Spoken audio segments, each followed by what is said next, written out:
दोस्तों नमस्कार। स्वागत है आप सभी का अपने यूट्यूब चैनल टॉपर क्लासेस में।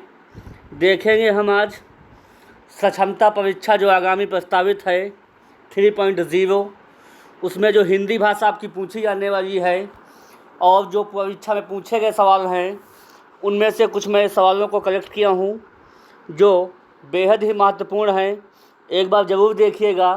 अगर कंटेंट आपको अच्छा लगे तो चैनल को लाइक करिएगा, सब्सक्राइब करिएगा, दोस्तों में शेयर करिएगा। जो हिंदी भाषा के जो प्रश्न हैं वो सक्षमता परीक्षा में ही नहीं बल्कि आने वाली जो भी आगामी परीक्षाएं हैं, जैसे यूपी टेट है, सी टेट है, सुपर टेट है, बीपीएससी TRE4 है, NTPC है, जो भी आपकी परीक्षाएं होने वाली हैं उन सभी परीक्षाओं के लिए अति महत्वपूर्ण है। एक बार ज़रूर देखिएगा। कंटेंट अगर अच्छा लगे तो प्लीज़ लाइक करिएगा और दोस्तों में शेयर करिएगा। आइए देखते हैं। पहला क्वेश्चन है, हिंदी किस भाषा परिवार की भाषा है? पहला ऑप्शन है भारोपीय, दूसरा है द्रविड़, तीसरा है ऑस्ट्रिक, चौथा है चीनी तिब्बती। तो दोस्तों काफ़ी बार सवाल पूछा गया है, इसको टिक कर लीजिएगा, कहीं ना कहीं आपसे टकरा जाएगा।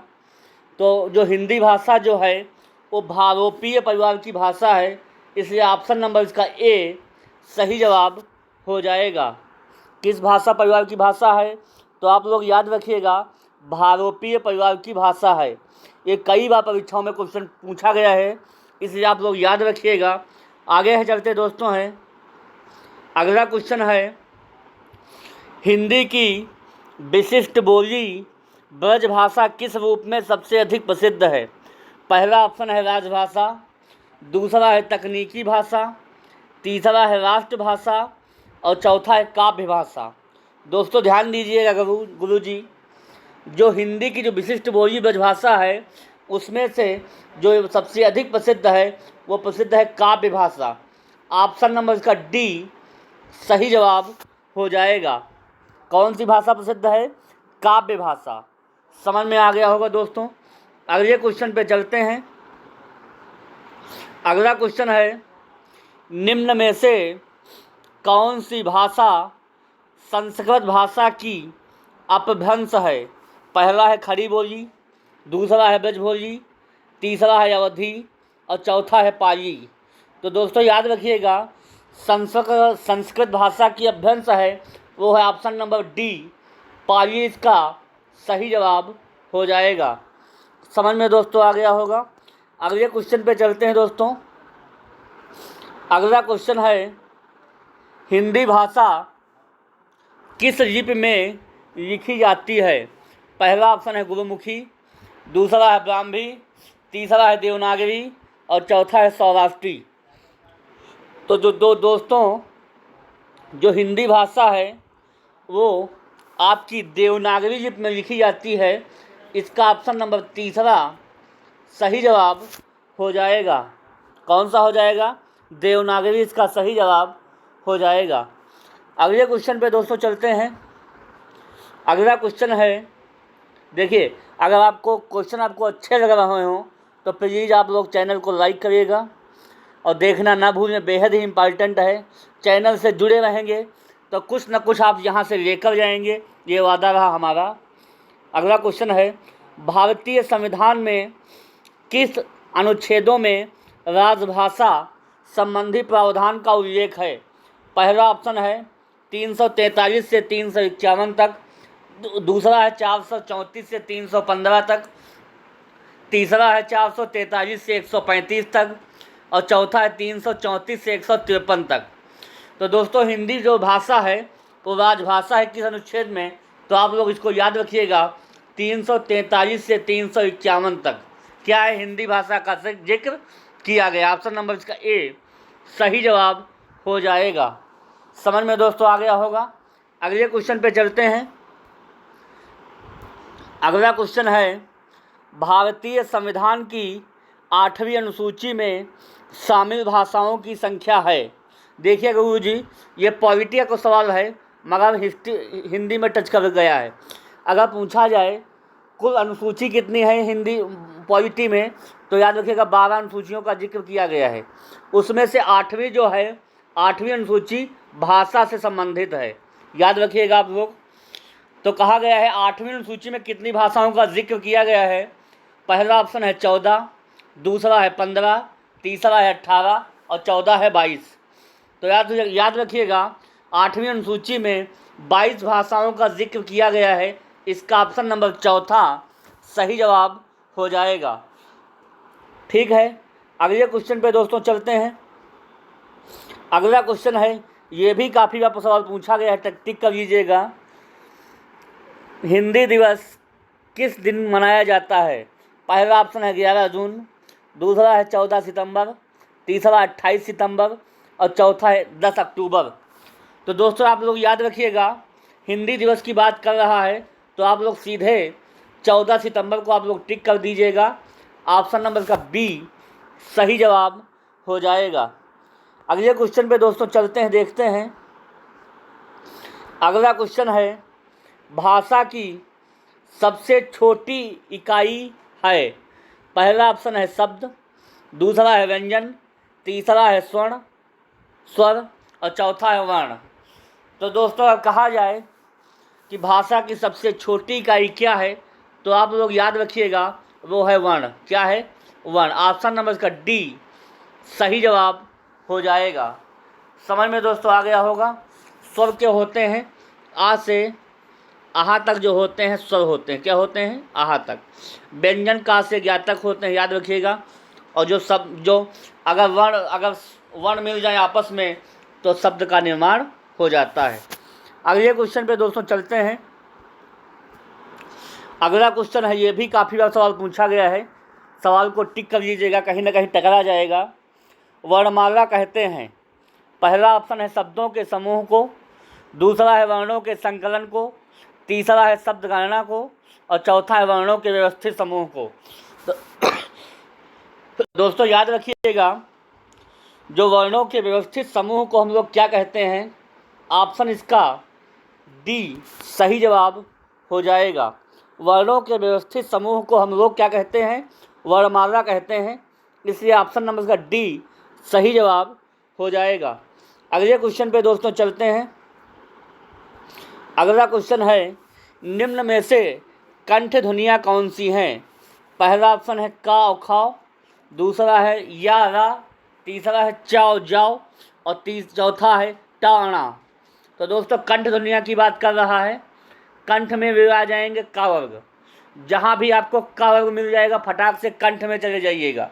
यहाँ का वर्ग नहीं है, यहाँ भी नहीं है और यहाँ भी नहीं है। ऑप्शन नंबर इसका पहला सही जवाब हो जाएगा।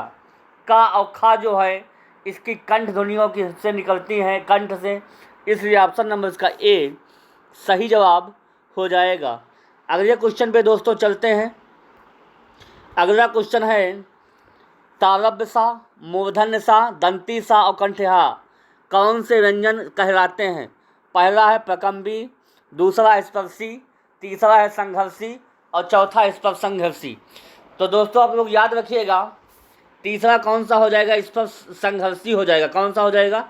संघर्षी। ऑप्शन नंबर इसका सी सही जवाब हो जाएगा। कैसा हो जाएगा? संघर्षी हो जाएगा। इसलिए आप लोग टिक कर लीजिएगा। अगले क्वेश्चन पे चलते हैं। अगला क्वेश्चन है, शुद्ध वर्तनी का चयन कीजिए।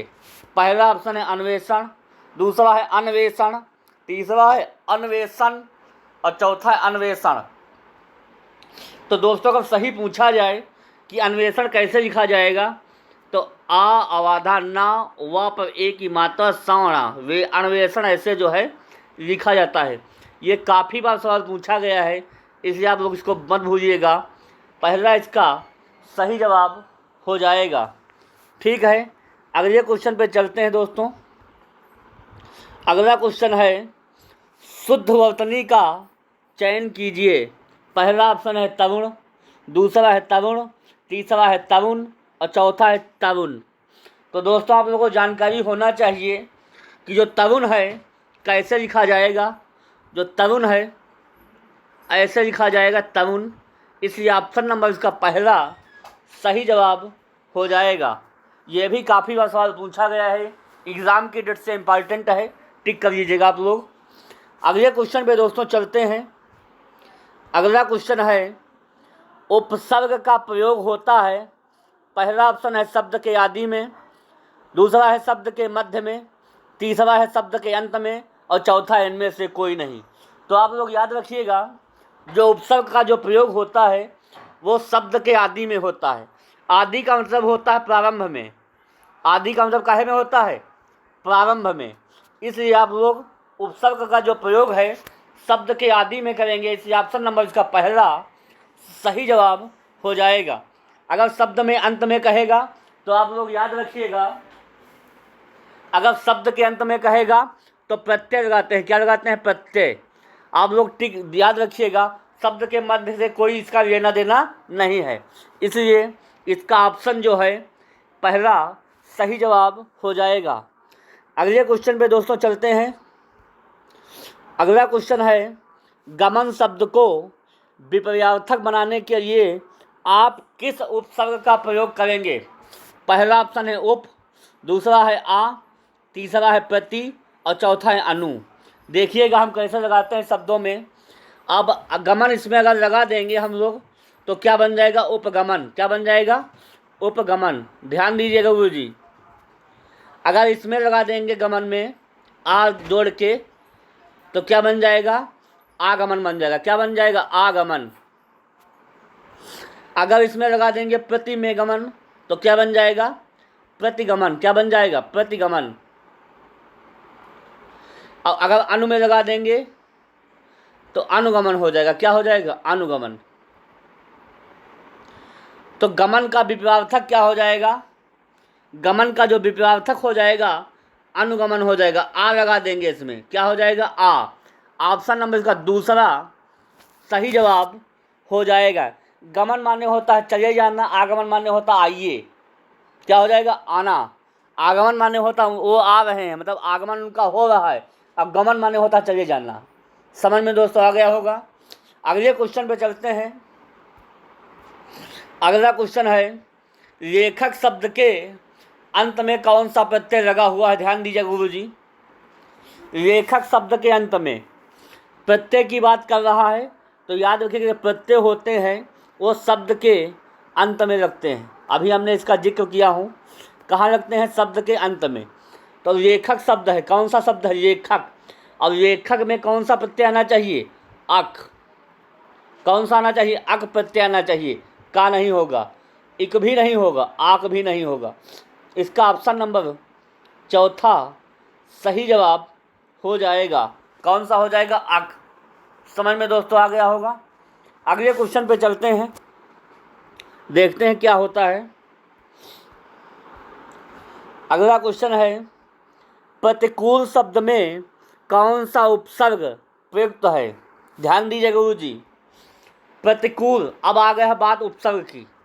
उपसर्ग का मतलब होता है, उप माने पहले, ठीक है। उपसर्ग का मतलब होता है शब्द के पहले या शब्द के आदि में। आदि, आदि का मतलब होता है प्रारंभ में। अगर प्रारंभ में अगर कोई शब्दांश लग जाता है तो उसका अर्थ बदल जाता है। तो प्रतिकूल में कुल प्रत्यय है और प्रति क्या है? उपसर्ग। तो इसलिए कौन सा ऑप्शन हो जाएगा? ऑप्शन नंबर इसका डी, प्रति सही जवाब हो जाएगा। समझ में दोस्तों आ गया होगा आप लोगों को। प्रतिकूल में प्रति उपसर्ग हो जाएगा। ऑप्शन इसका डी सही जवाब हो जाएगा। अगले क्वेश्चन पे दोस्तों चलते हैं। अगला क्वेश्चन है, कौन सा उपसर्ग आचार शब्द से पूर्व लगने पर इसका अर्थ जुल्म हो जाता है? ध्यान दीजिएगा गुरु जी, कैसे बनाएंगे इस सवाल को। अगर दुर में आचार लगा देंगे क्या बनेगा? आप लोग बना के दिखाइए हमको। अति में आचार लगा देंगे तो क्या बने जाएगा? अगर निम में आचार लगा देंगे क्या बन जाएगा? अगर अन में आचार लगा दीजिए क्या बन जाएगा? सॉरी, अगर दुर में आचार लगा देंगे क्या बन जाएगा? दुराचार। अगर अति प्लस आचार में लगा देंगे क्या बन जाएगा? अत्याचार। ध्यान दीजिएगा गुरु जी, मिस्टेक मत करिए नहीं तो गलती हो जाएगी। निराचार में क्या लगेगा, निराचार हो जाएगा।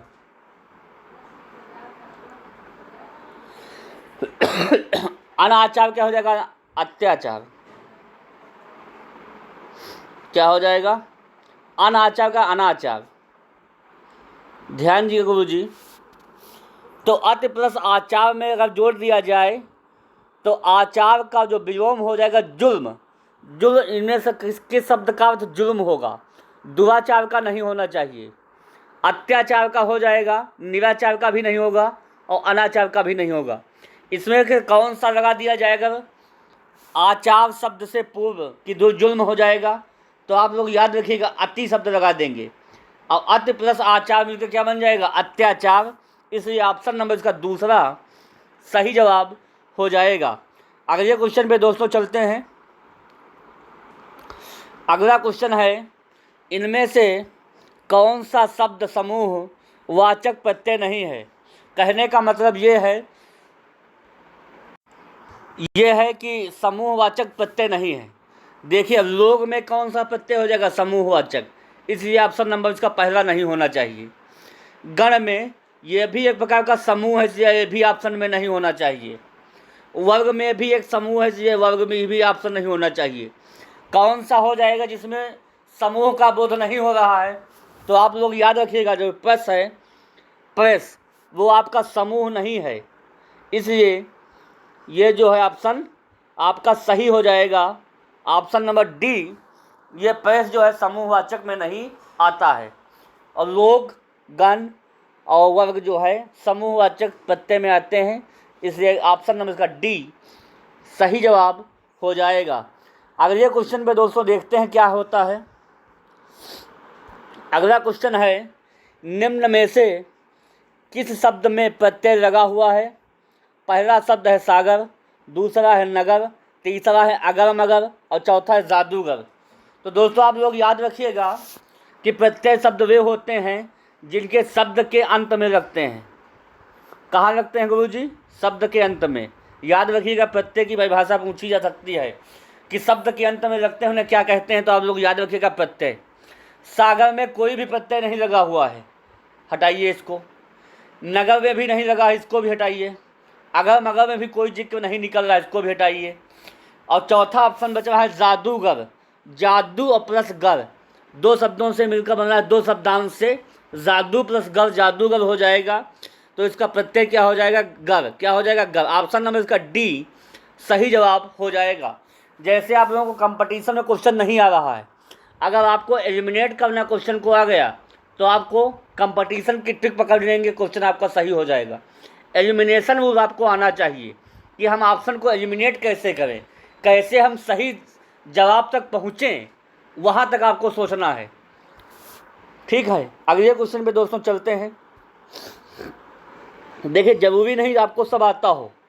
देखिए हर बच्चा, हर कंपटीटर जो है, हर अभ्यर्थी पढ़ रहा है, कोई भी कमज़ोर नहीं है। जो आप पढ़ रहे हैं वही अगला पढ़ रहा है। बस आपको कैसा स्मार्ट स्टडी करनी है, not a hard work. Smart करिए, स्मार्ट बनिए और स्मार्ट जॉब लीजिए और अपने लाइफ को सिक्योर कीजिए। अगले क्वेश्चन पे दोस्तों चलते हैं।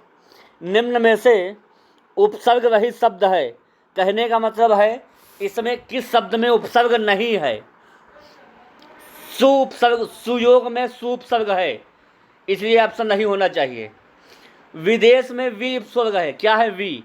उपसर्ग का मतलब होता है शब्द के प्रारंभ में लगते हैं, शब्द के आदि में लगते हैं, याद रखिएगा, इसलिए ये भी नहीं होना चाहिए।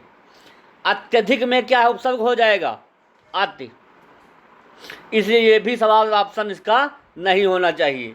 तो ऑप्शन बचा कौन इसका हमारे पास, ऑप्शन नंबर डी। सुरेश में कोई प्रकार का उपसर्ग नहीं होगा, इसलिए ऑप्शन नंबर इसका डी सही जवाब हो जाएगा। समझ में दोस्तों आ गया होगा। अगले क्वेश्चन पे चलते हैं। अगला क्वेश्चन है, उत्पत्ति के आधार पर शब्द के कितने भेद होते हैं। पहला ऑप्शन है 2, दूसरा है 4, तीसरा है 6 और चौथा है 8। ये भी काफ़ी बार सवाल पूछा गया है, इसको टिक कर लीजिएगा। देखिएगा उत्पत्ति के आधार पर शब्द के 4 भेद होते हैं, याद रखिएगा। ऑप्शन नंबर का बी सही जवाब हो जाएगा। देखेंगे कौन कौन से होते हैं। पहला होता है तत्सम, दूसरा होता है तद्भव, तीसरा होता है देशज और चौथा विदेशज। तत्सम शब्द वे होते हैं जो सीधे संस्कृत भाषा से उठाकर हिंदी भाषा में इस्तेमाल होते हैं, उन्हें कहते हैं तत्सम। जैसे अग्नि हुई, परीक्षा हुई, सूर्य हुआ, ये शब्द कैसे हो जाएंगे तत्सम, मतलब जो हिंदी भाषा से संस्कृत से सीधे उठ के हिंदी में आ गए हैं। तत्सम का हिंदी वर्जन जो है तद्भव कहलाता है। समझ में आ गया होगा। देसी शब्द जो होते हैं जो अपने देश में ही जन्म होता है, जैसे लोटा, खलिहान, ये शब्द कैसे हो जाएंगे, ये सब देशज हो जाएंगे। अगर विदेश शब्द कहा जाए तो जो आपकी रेलगाड़ी होती है, अलमारी, जापानी भाषा का शब्द है रिक्शा, ये सब कैसे शब्द हैं, ये सब विदेशी शब्द होते हैं। इसलिए उत्पत्ति के आधार पर शब्द 4 प्रकार की याद रखिएगा, तत्सम, तद्भव और देशज विदेशज। इसलिए ऑप्शन इसका चौथा सही जवाब हो जाएगा। अगले क्वेश्चन पे दोस्तों चलते हैं। अगला क्वेश्चन है संस्कृत के ऐसे शब्द जिसे हम ज्यों का त्यों प्रयोग में लाते हैं कहलाते हैं। अब हम इसके पहले वाले सवाल में इसका जिक्र किया हूँ कि संस्कृत के ऐसे शब्द जिसका हम ज्यों का त्यों प्रयोग करते हैं क्या कहलाते हैं, तत्सम शब्द कहलाते हैं। क्या कहलाते हैं, तत्सम शब्द। और तत्सम शब्दों का जो हिंदी वर्जन होता है वो तद्भव कहलाता है। क्या कहलाता है, तद्भव। देशज शब्द वे होते हैं जो अपने ही देश में उनका जन्म होता है, कहीं विदेश से नहीं आते हैं, इसलिए उनको शब्द क्या कहते हैं, देशज। जैसे लोटा हुआ, खलिहान हुआ, ये सब हमारे द्वारा ही आप लोगों के द्वारा बनाए गए हैं सवाल हैं।